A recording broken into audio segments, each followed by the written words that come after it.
did see people crossing the border illegally and making their way across the river onto the Texas side of the border.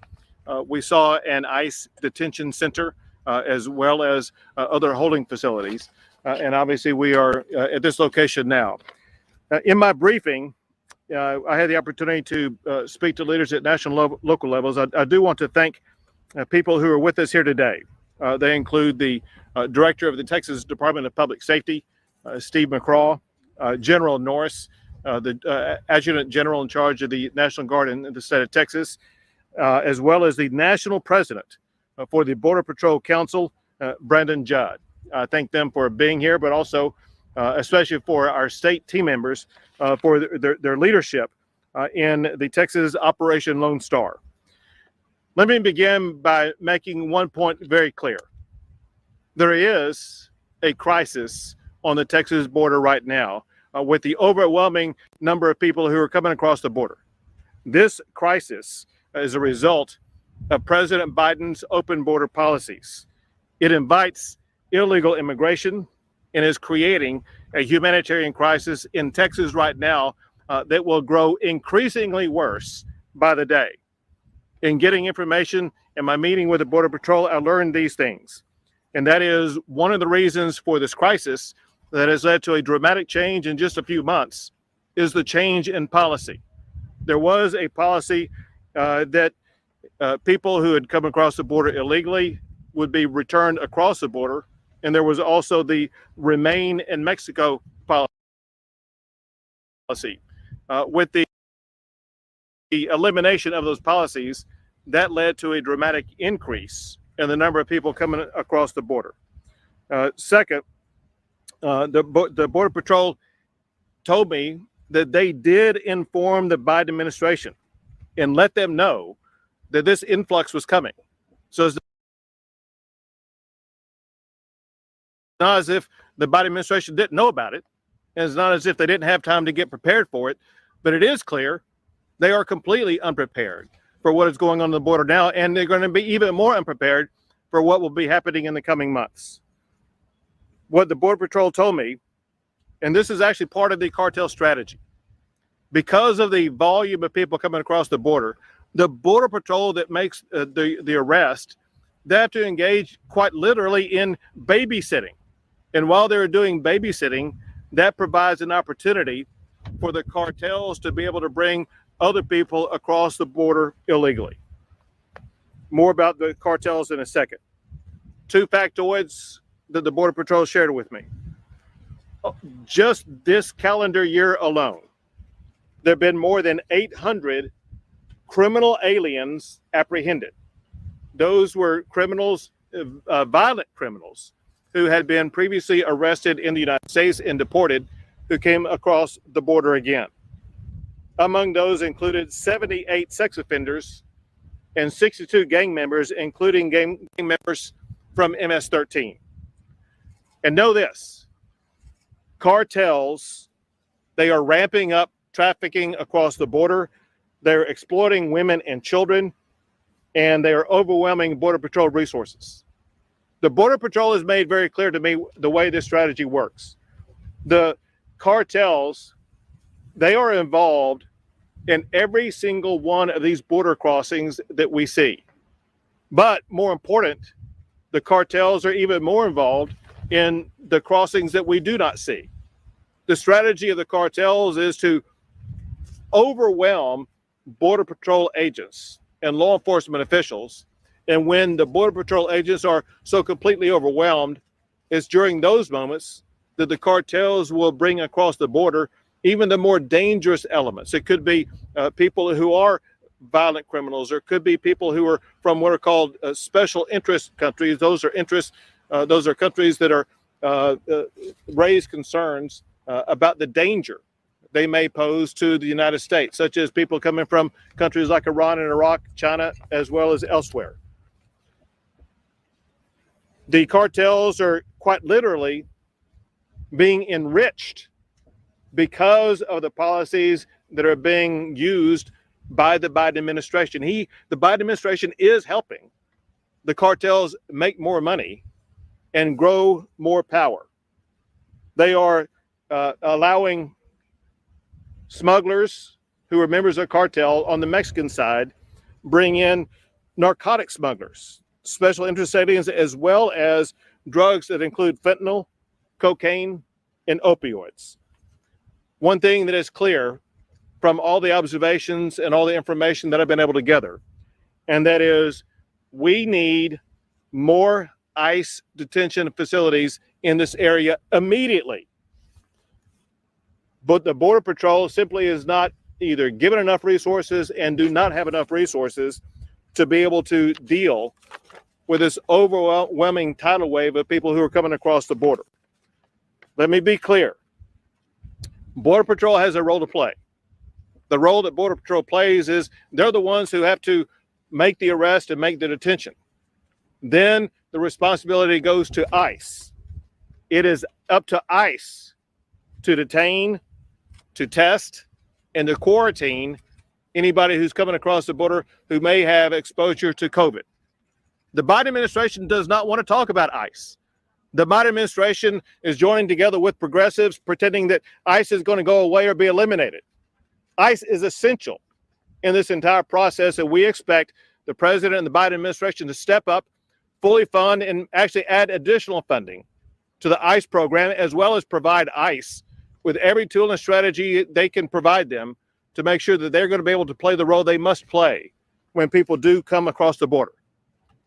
Also, let me make this very clear, because what I'm about to tell you is maybe one of the most reprehensible things I've heard this whole time. The Biden administration is not providing vaccinations for the Border Patrol. We have Border Patrol officers whose lives are on the line on a daily basis and hourly basis. And the Biden administration will not step up and provide those Border Patrol officers with the vaccinations they need. The Biden administration should surge vaccines to Texas, to all men and women on the Border Patrol this week, and ensure that every Border Patrol officer in the state of Texas will be vaccinated this week. Anything less than that is the epitome of inhumanity. It's also clear, and it's been clear long before this administration, that the border-related issue is the federal government's job. But Texas is not going to shy away from stepping up and filling the gap that the federal government has left open. I've told you some of the stories, and there's so many more. My phone has been ringing off the hook from ranchers in this region and the regions west of here about the dramatic increase in the number of people who are crossing their ranches and causing mayhem on their ranches. You got business owners, you got homeowners whose lives are being completely disrupted. And the Biden administration does not care about those ranchers, those homeowners, and the peoples whose lives are being disrupted. He does not care about Americans. He cares more about people who are not from this country. I need the Biden administration to step up and start providing the safety and security that Texans and Americans deserve. What Texas is doing, with the help of the Texas National Guard as well as with the Texas Department of Public Safety, we've launched Operation Lone Star. This is an operation that's going to be similar to what we've done in the past, where we provide a surge of resources to the border. The reason why you see these patrol cars lined up behind us, because that is exactly what the Texas Department of Public Safety has done in the past whenever we've seen the surge of people coming across the border. This is an example of what you're going to see up and down the border. And let me be clear about something. One reason why we are surging Operation Lone Star at this time is because we know what is coming behind all the people who are crossing the border today.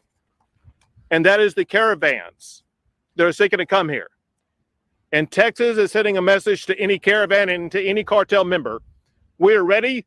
We're waiting for you. If you dare step into the state of Texas, Texas will use every tool and strategy we can to arrest anybody who's violating the law, to put behind the bars anybody who's violating the law, to make sure that the laws in the state of Texas are going to be enforced. If you are a caravan or you're a cartel, you better take your activities to some other place, because they will not be accepted in Texas. We will work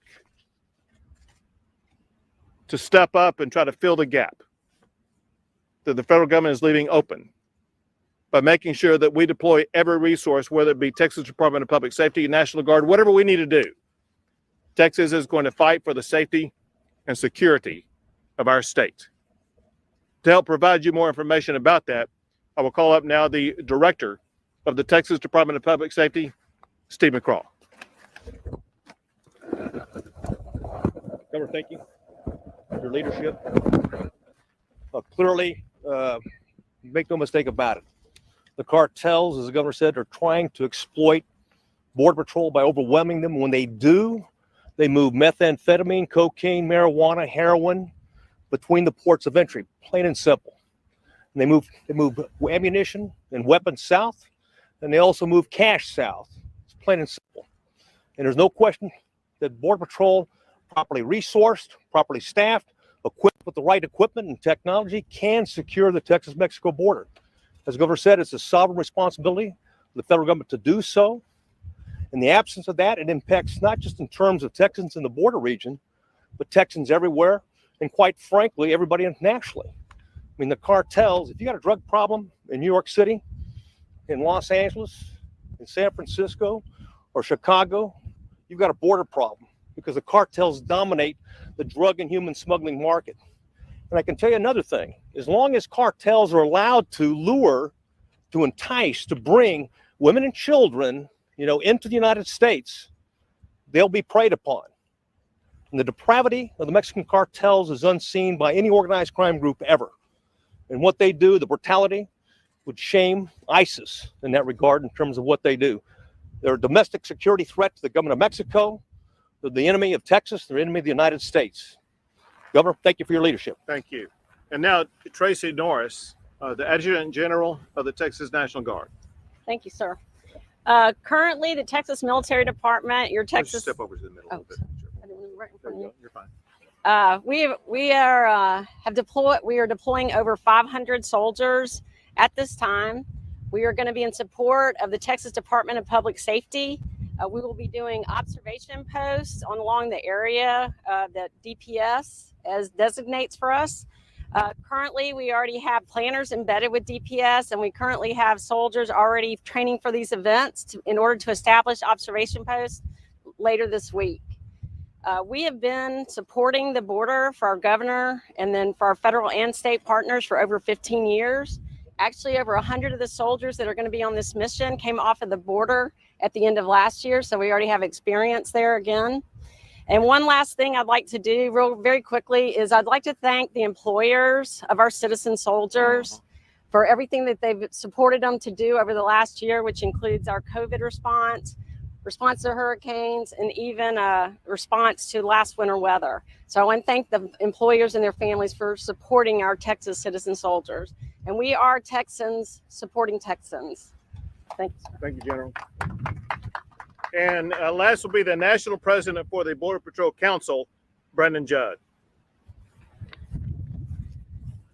Thank you, Governor. It's very interesting and refreshing to be able to speak with an elected official that the first time that you meet with him, prior to this out here with us today, all he wanted to know was facts. No rhetoric, no opinion. He wanted to know facts. As a 23-year veteran of the Border Patrol, having been called upon to testify before Congress on 19 different occasions in the last 5 years, more than any other individual on border security that I'm aware of, he wanted to know facts, and I appreciate that. This is not a Republican versus Democrat issue. This is an issue that affects the American citizens, and Governor Abbott wants to be at the forefront. He wants to work with across the aisle to fix this issue once and for all. He brought up the simple fact that policy today is allowing cartels to enrich themselves. It's allowing cartels to prey upon the innocent, women, children.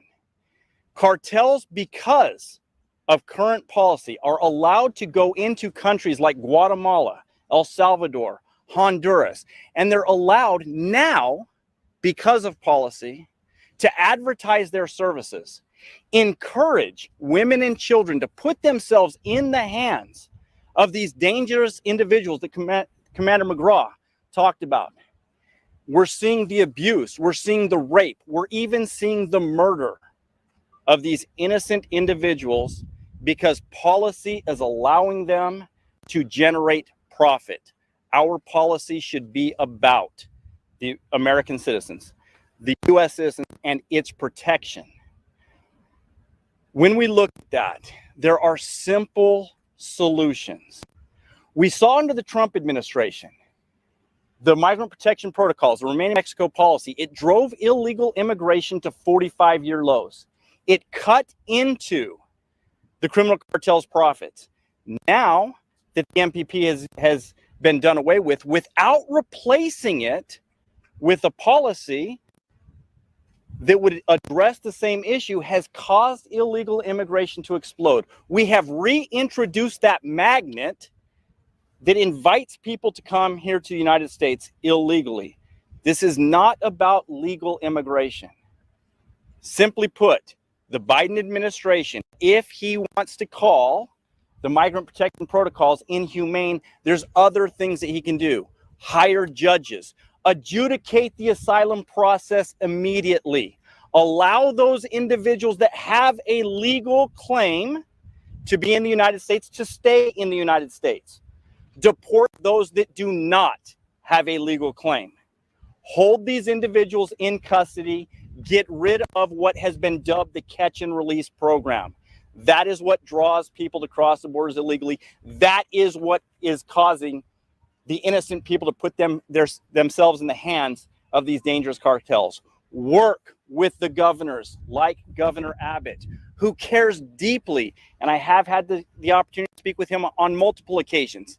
He cares deeply about the innocent women and children and wants to support the legal immigration, not illegal immigration. Give us judges, adjudicate the asylum process as people enter the country, and we will fix the illegal immigration system that works here. Again, I want to thank Governor Abbott. I want to thank him for his leadership and being at the forefront and working on this issue. One interesting point of note, there's no other governor, whether it's New Mexico, Arizona, or California on the southwest border, that provides more resources than Governor Abbott at this particular issue.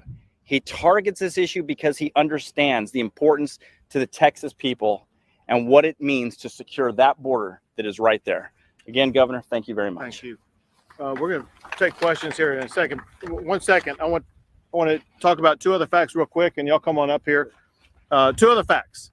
I want to thank you for recognizing the resources that Texas is providing. It's very important that I also emphasize that the reason why we have the resources that Texas can provide is because the Texas legislature funds those resources. So I express my gratitude to the Texas legislature for stepping up to address this problem that their constituents are so concerned about.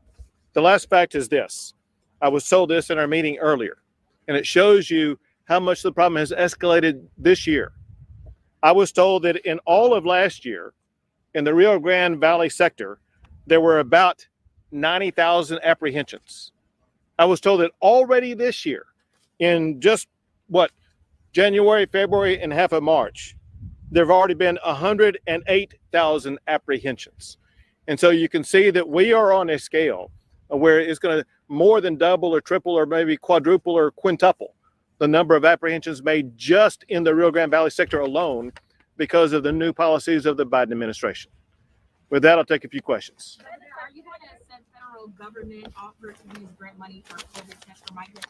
So that is what you call a deflection by the federal government, because the federal government has the money. They can fund to federal programs to do that. The way that is done, the entity that's in charge of retaining, providing testing, and quarantining any migrant who comes across the border is ICE. The Biden administration refuses to talk about ICE because they want to pretend it's going to go away.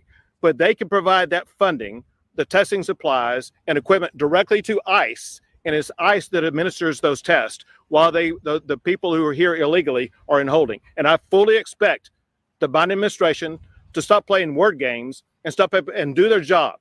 Immigration is a federal government responsibility. The federal government has the responsibility to fund the testing of anybody coming here who does have COVID, and it is ICE, not the state of Texas, responsible for administering those tests. Sir, have you spoken to local officials about what's happening here on the border? Because last week, Secretary Mayorkas came with a delegation from the White House. Apparently, no local leaders were invited. Today, did you meet with any local officials? What's involved with your action? So our office, in one way or the other, it could be either me, my chief of staff, or agencies in the state of Texas, such as the Texas Division of Emergency Management, the Texas Department of Public Safety. We remain in constant contact with local officials in this area, whether it be county judges, mayors, or law enforcement officials. And I'm speaking both for myself as well as agencies that are part of the state of Texas. Sure. Last week we reported on an increased presence in Stark County for GPS. Yes. One of their main concerns at the local level is that they won't see what they saw 2 cycles ago when GPS was there to great precedence and they were citing residents for minor infractions. And right now the economy, as you all know, is very delicate. So not just that. Is there a kind of balance that GPS numbers will have to be made when determining who to cite and what? Yeah, worry not. Though the surge right now that the governor ordered is being done by the 500 troopers that were assigned to the border, that have been to bar, that are part of the communities, that live here, work here, and we've extended their work hours. We've moved them from different locations, but they're part of the community. So some of the issues you heard about several years ago will be non-existent. If there's any complaint whatsoever, please contact us, because we're there to protect the public, to protect Texans, and that's it. And just to follow up, if you don't mind, Sure. the population, like you said, there's 500, but they were already here, so that doesn't mean that there's going to be reports from other areas? Right now, there's over 1,000, nearly 1,200 officers that are being used, and the governor has a discretion to deploy within those border regions. At any given, I'll put a caveat there. The governor may need to direct us to put more resources at certain locations that are based for a number of reasons that Border Patrol can't properly staff it. So that's a public safety, but I can assure you that the way we do these operations is really about crime prevention. It's not enforcement. It's not writing tickets, not citations, not DW. It's about crime prevention. And the best way you do that is at the river, and you highly visible resources, including troopers, but also tactical boats, special operations group. And we leverage technology, not like that UAV you see back here. We're using those as well. The aircraft that the legislature's provided, the governor supported in terms of helicopters, fixed aircraft. So they have given us some resources that we can use all those capabilities, and the department does. Also, Jose, I want to answer both of these questions also. It's very important to understand that what the Texas legislature has done, they provided every session $800 million for the state to be able to address the border crisis. And through that $800 million, it has allowed the Texas Department of Public Safety to hire additional officers dedicated for the purpose of focusing on the border. Second, I want to send a message to Starr County, to Hidalgo County, to Cameron County, to every county. The purpose of DPS officers is not to target Texas residents, is to protect Texas residents. And they are here to make sure they do everything they can to go after the cartels and the cartel activity and making the community safer for Stark County, for Hidalgo County, for Cameron County, etc. Governor, at the beginning of your remarks, you mentioned that you saw when you were flying over some migrants walking over. Sure. So we saw as they were departing a raft and a count that was made by the helicopter pilot, there were about 21 people in this particular group. And it looked like it would be what would be categorized as family units. They were groups of adults and some kids of different ages. The reason why I say so-called family units, I don't know if they're family members or not. We do know that sometimes they are family units, sometimes they are children who do not belong to a family, but it was both adults and children, a total of about 21 people. And this was, they were walking up a dirt road after getting off a raft that was pulled back to the Mexican side. Just to follow up on that, over the weekend we saw the visit with Secretary Mayorkas, as was stated earlier, no meeting was allowed to be part of that, and nobody knew. You sort of found out on the last minute. Does that send a message that the federal government in some way is sort of hiding what's taking place on this? I do believe that the Biden administration wants to downplay the severity of what's going on. And that's clear from the fact that, from my knowledge, the president has not recognized the role that ICE plays in this entire process. Another thing that we saw in our helicopter ride was that we saw the ICE detention center. And it's a very large facility. And that is exactly what the federal government has to fund with the dramatic increase in the number of people who are coming across the border. However, because of federal laws, it is essential that the federal government also provide additional funding for judges, for magistrates who can adjudicate all of these cases to comply with the timeline standards that are required by the federal laws. 2 more questions. Okay, I have a Governor, to question. follow up on that? So, Can I so follow up? why aren't agents getting vaccinated with first responders? So Border Patrol agents, obviously, they work for the federal government, and they should be provided vaccines by the federal government. The federal government has made a priority of vaccinating other federal employees that are not on the front lines, like the Border Patrol. And that's why I have this expectation that the Border Patrol agents who are on the front line be treated like other federal employees who've already been vaccinated by the federal government. And that's why I demand that the president send vaccines to the Border Patrol this week to vaccinate our Border Patrol agents. Last question. If you were president in 2024, which some of us hope that you are, what's the first thing that you would do to enact something down here? Secure the border, period. Thank you. Thank you, guys.